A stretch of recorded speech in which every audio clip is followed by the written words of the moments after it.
ৰাজ্যখনত উৎকণ্ঠা গৰমে ৰৈছে। আপোনাৰ মই আছোঁ শিঙিমাৰী বজাৰত আৰু শিঙিমাৰীতো আপোনাৰ প্ৰায় 39 চেলচিয়াছ গৰম চলি আছে।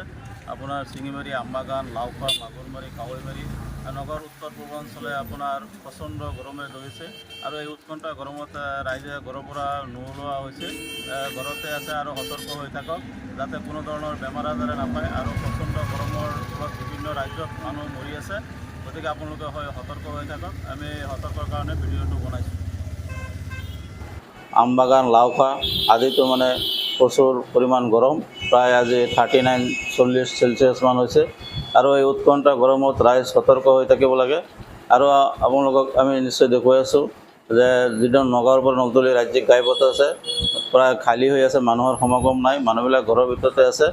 আৰু ইয়াৰ পৰা ৰক্ষা পাবলৈ হ'লে আমি গছ পুলি ৰুব লাগে আৰু গছে আমাক অক্সিজেন দিয়ে। আমি জানো আমি যিটো কাৰ্বন ডাই অক্সাইড এৰোঁ সেইটো গছে গ্ৰহণ কৰে আৰু গছে ফিল্টাৰ কৰি আমাৰ অক্সিজেন দিয়ে আৰু গছৰ ছাঁৰ তলত মানুহ আশ্ৰয় লৈছে।